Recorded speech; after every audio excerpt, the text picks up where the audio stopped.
Hey, John Velie, CEO of OnlineVisas, and it's Friday, so this is our special episode, How to Practice Law in a Hawaiian Shirt.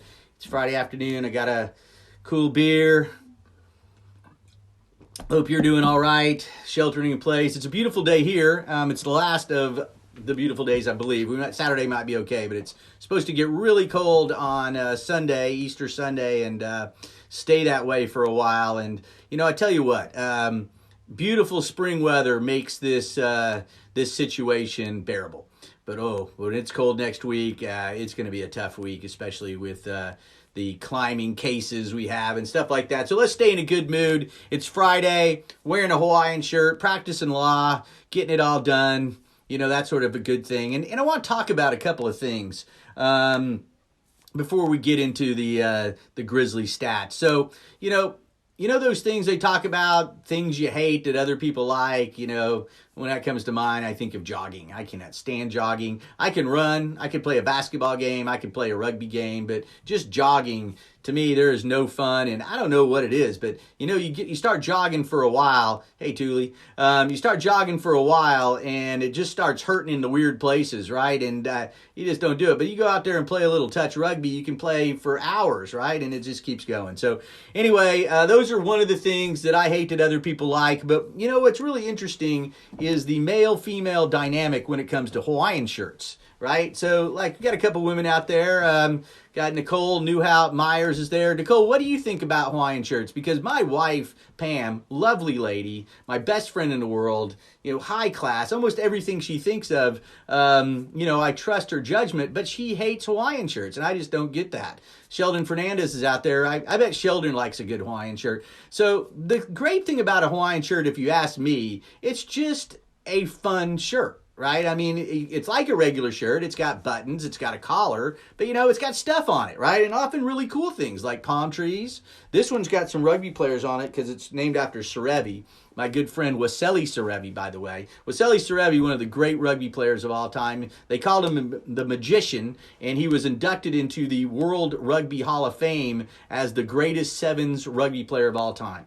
Anyway, when I first started playing rugby, we used to watch Velie Serevi highlights the way people used to watch back then Michael Jordan basketball highlights. So Velie Serevi now I have on speed dial because I got him his green card and stuff. So whenever he calls and Velie Serevi calls me, I still go into fan mode. So I have a Serevi Hawaiian shirt. So I guess it's really a Fijian shirt, right? So last week when I wore a Hawaiian shirt on this episode of How to Practice Law in a Hawaiian Shirt, it was really a Jamaican shirt. So literally, I've never worn a Hawaiian shirt on How to Practice Law in a Hawaiian Shirt show yet.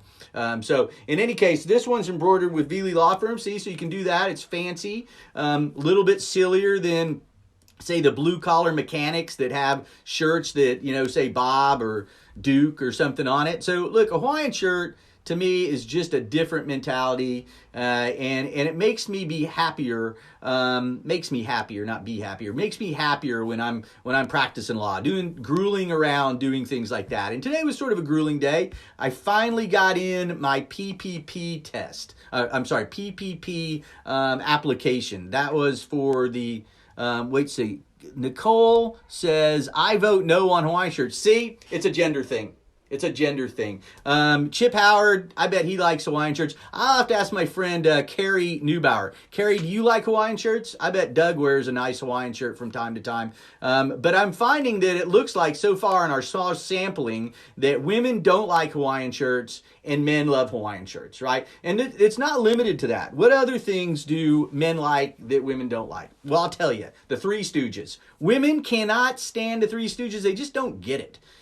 They think they're dumb.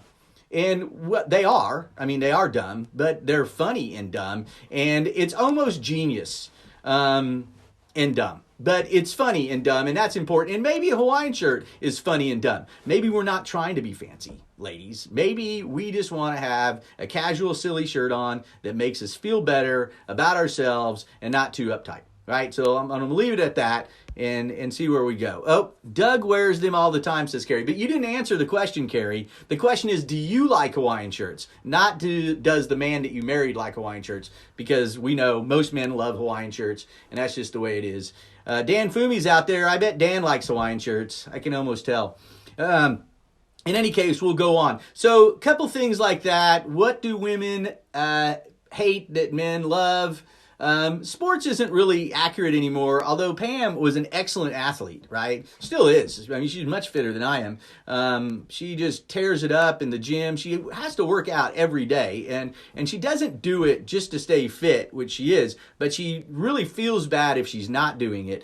But man, she can't watch sports. I'll take her to games. She just loses interest. Now, Pam has been taken to some of the greatest rugby matches ever. We've been to 2 15s World Cups. We went to England. We got to watch the New Zealand All Blacks play Tonga, and they both did hakas at each other. And she liked the hakas. Those were cool. But, yeah, the game. Who knows? Although, a Scotsman did lift his kilt at her. And, she egged it on, and then she got an eyeful. But I think she still enjoyed that more than she enjoyed watching the rugby game. And, boy, she can't stand football at all. That's for sure. Basketball sometimes. But, the funny thing is her son, let's tell you that they are just chill. And I actually do. Oh, so Carrie is on the side of right and good in the world. She likes Hawaiian shirts. I'm not surprised. She's a lovely lady. Pam and other women on the I don't like Hawaiian shirts thing, but I don't like jogging. So that's okay. You can not like some things, and that's all right. I'm John Velie. We're talking about practicing law in a Hawaiian shirt. That's what we do on Fridays. And Chad London, great rugby players here. Chad played for the Glendale Raptors back in the day. I believe it's Glendale. Maybe it's the Barbos. And I'm sorry if I got that wrong, because that's like calling an Okie a Texan. But unfortunately, the Glendale Raptors, friends of ours, clients of mine, have opted out of Major League Rugby this week. That was a sad thing to see. But what a great team they are. They're one of the first in there. They played in the finals of the very first Major League Rugby team. They've had some great players. Hell of a great scrum half that first year, that's for sure. And they play in a really great rugby park. They call it Rugby Town. Glendale is right in the middle of Denver, and they have a great operation there and some really cool people around that. So I'm sorry to see them leave Major League Rugby. Greg Goodman, Guido, out there watching. Guido's a scrum half. Speaking of scrum halves, some of the smartest people you ever meet are scrum halves. Just ask them. They'll tell you. And so, that's what we're doing. We're talking about practicing law without a Hawaiian shirt. It's Friday. I'm having a beer, hoisting it with you. It's good to see you guys out there. And, a couple of things that have been happening the last couple of weeks. We're evolving society. This is a time of change. And look, it's inevitable. It's happening all the time. But one of the amazing things I've seen change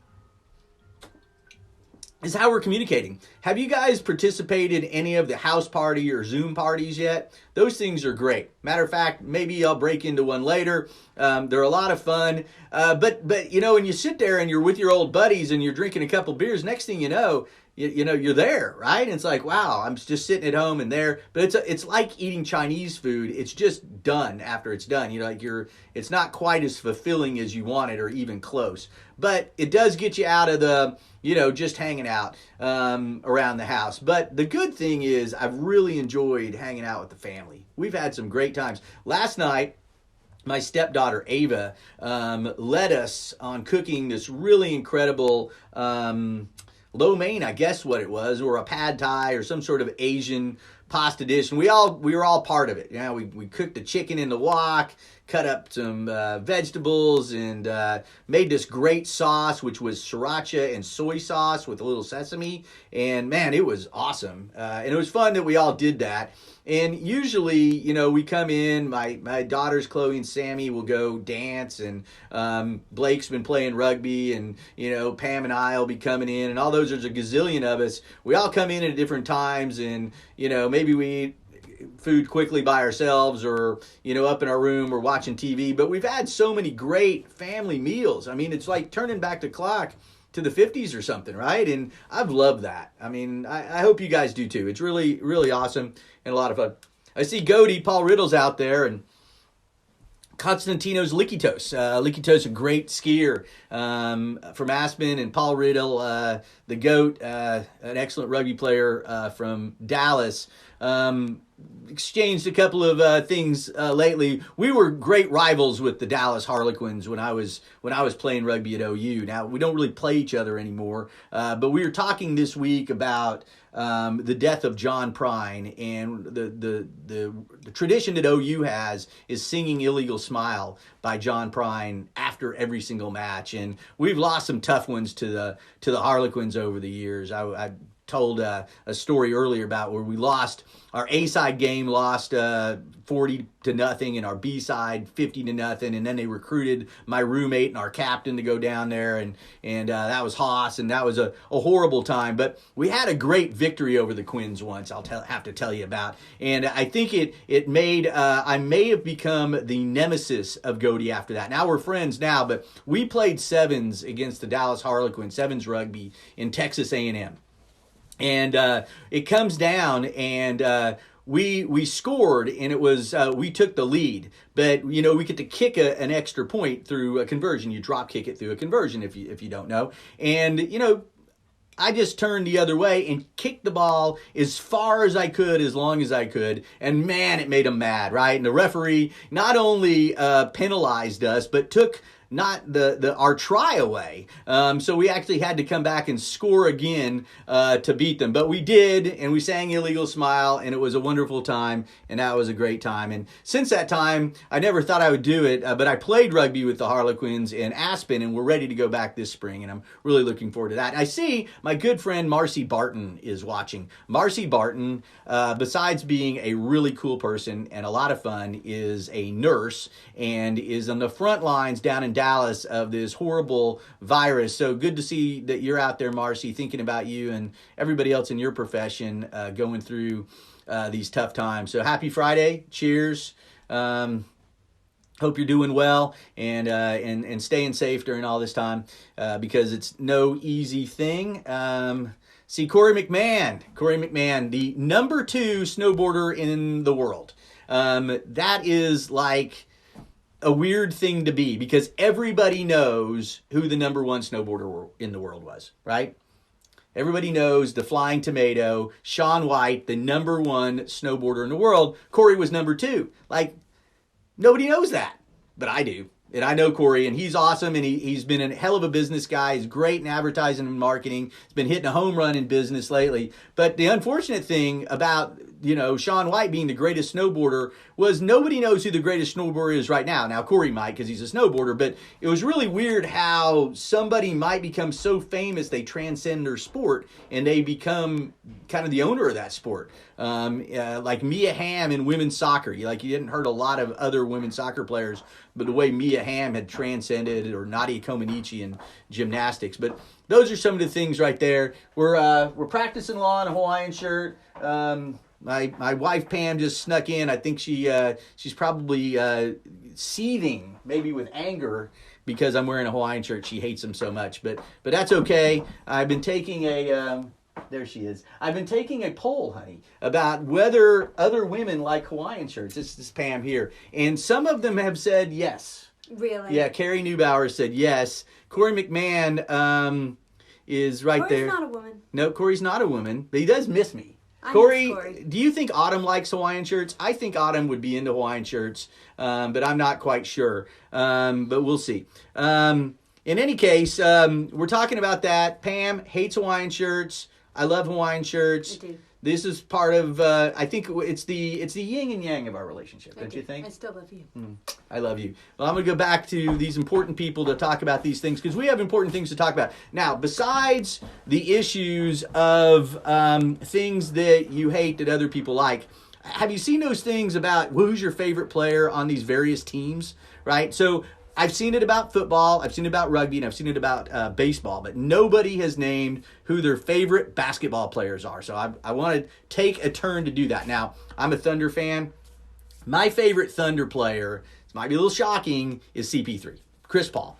So there's some pretty good choices in there. The Thunder have only been around like 11 years, but have probably amassed the greatest team in the shortest amount of time in all time. Kevin Durant, Westbrook, Harden, we had Carmelo Anthony for a short stint, Paul George, All those guys have come through here. But the best player, my favorite player, and this is favorite players, is Chris Paul. Now, one of the reasons Chris Paul's my favorite player is when a lot of people forgot this, is that our first professional rugby team, or professional basketball team, was the Oklahoma City Hornets. We called them the Oklahoma City Hornets. They were the New Orleans Hornets. And when Katrina blew that city away, they had to find a place to play, and they played in Oklahoma City. And they called them the New Orleans Oklahoma City Hornets just for our sake, but they never put Oklahoma City on their jersey except for one game, and they had a little OKC patch. That was it. And when they would play on the road, they would call them New Orleans and that sort of stuff. But Chris Paul was a rookie. Like when we got the team, the only person anybody had heard of was a guy called Birdman, and that was just because he was a character. He actually wasn't a very good player. I see Jarl Ginsberg's out there, Amanda Raitt. Great to see you guys. We're talking about favorite basketball players of teams, right? So I'm starting off Chris Paul for the Thunder over Durant and all those guys. Might be because he's the only guy left here, right? But in any case, and Steven Adams pretty cool, but he's not quite as much of a favorite for me as Chris Paul. Oklahoma City's first professional star. After that, Lakers, Magic. Let me see here. Clippers, Blake Griffin. The Jazz, Pistol Pete. Rockets, I'll give that to the beard, Harden. The Mavs, Luka. He beats out any of the rest of them.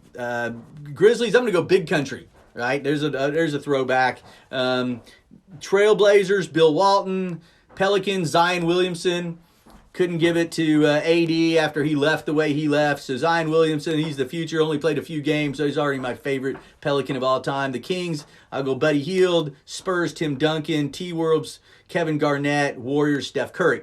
Over to the East, the Knicks, I love John Starks. Pistons was Rodman. I actually got to put my eyeballs on for this. Can't see it where it goes. The Hawks, Dominique. Wilkins, Cavs, LeBron. Bucks, Kareem. Raptors, Kawhi Leonard. Celtics, Larry Bird. Heat, Dwayne Wade. Pacers, Reggie Miller. 76ers, Dr. J. Nets could have been Dr. J, but I'm going to give it to Jason Kidd. Magic, Shaq, if you remember Shaq back in the day, was with the Magic first. The Wizards, Michael Jordan. The Hornets, I'm going to go CP3. Two teams, I don't care. He was my favorite on both of those. And the Bulls, MJ. So two players get two of them. Hey, Chris Dunleavy from Old Glory in D.C. We're talking about practicing law in a Hawaiian shirt. That's what we're doing on a Friday. And we just talked about, or I just talked about, my favorite basketball players. A lot of debate can go in there. If you guys have any disagreements on that, maybe your favorite Wizard wasn't Michael Jordan. He was pretty old when he went back there. But they weren't the Wizards very long. I guess we could go with the Bullets if you want to do that. Maybe Elgin Baylor could fit in there. But that's the sports section so far of Immigration Solutions during the coronavirus. Some stats, I always throw stats out on this. Right now, we have surpassed 1.5 million cases of COVID-19. No fun there. 92,000 deaths, so we're probably going to have 100,000 definitely over the weekend, if not tomorrow. We are at 425,000 cases in the U.S., so we'll be besting 500,000 here soon, and just shy of 15,000 deaths. So pretty rough stuff. Trying to just keep a positive spin on things, right? I mean, you can really get tied into the negative part of this, and we got to be smart, right? I mean, we have to stay distant. We have to just stay with our family and not get out there and infect ourselves. I'm really not saying that, but trying to put a happy spirit, trying to have a beer with you on a Friday. Hope you guys are doing well and enjoying your life, and that you can have one of these with somebody. We've talked about doing the house parties and the Zooms and all those sort of things. So that's good fun. Immigration, not a lot new. Right now, USCIS is shut down for in-person interviews until May 3rd. And but they're still doing visas. We're still getting visas approved, and if you have visas that are coming up, we can still file them. We filed a couple today. We're still sticking in there. A little bit of a downturn. For us, probably about 40%. So it's not. It's a lot better than if we're a restaurant. I mean, I think that 70% of small businesses filed for the payment protection plan loan that the SBA has issued through banks. Our bank just started issuing them today, and I turned our package in today. And I tell you, that was a relief. But we've heard that they're going to run out of money, right? Have you guys heard that? They're going to run out of money on this deal. $2 trillion allocated for all of these things, and 70% of small businesses have already applied. And they've said things like they might issue 15 grand. I mean, not going to share my numbers with you, but I ain't going to go very far, very long. That's for sure. So, that's a little stressful. It's all a little stressful, but what are you going to do? What are you going to do? Smile, see your family, hug your kids, spend more time with your kids than you ever have. Those are the good parts about this. It's Good Friday today. A lot of people, have, would have been in church, but, are doing that online. A couple churches are staying open. They kind of look at this as some sort of holy war.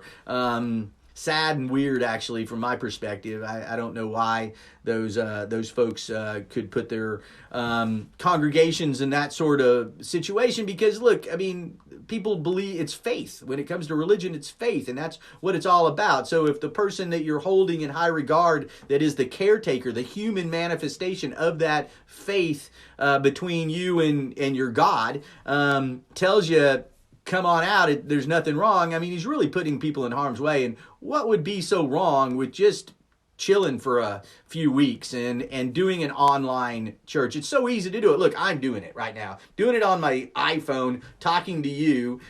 This is all that any pastor would need to do. That's all he would have to do. People sitting on their iPhones watching this thing, talking about Good Friday, talking about Easter Sunday. We just got through with Passover. All those things, that's what we should be doing, right? That's the smart thing to do. It's funny in a peculiar way to see people make such crazy decisions on these sort of things. See Rob Brandenburg. Rob, we've seen your lovely wife on some of the house parties. Glad to see you out there. And my good friend Bobby Hacker, Keith Lensing. Keith, the big man out of Seattle, used to coach with the coach that lived here with us, Blickies Gronewald. Blickies, we had a little scare with Blickies. Good man, but he was in that danger zone, and Blickies had a cough and a fever, and kind of early on we sent him to get tested, came back negative, and got him on the plane into South Africa before they closed his country on him. And it was one of those weird things, we brought this coach over, and we hadn't canceled the season yet at that point, and wanted to, but he needed to be with his people. And these are the tough decisions that some people had to make before anybody made them for us. And really glad we were able to do that. But Keys, hope you're doing well with your lovely bride. It's good to see you. Nick Blackman, Chief Kicking Prop. Good to see you out there. KP, it's excellent. Daniel Snell. Cheers to all you guys. It's Friday. Hope you can enjoy it. Hope it's sunny where you are. I think there's some inclement weather happening in parts of the country. But hang in there. Everybody enjoy your weekend best you can, and keep sheltering in place. Love all of you. Take care. We'll see you next time. John Velie over and out. Practice law in Hawaiian shirt.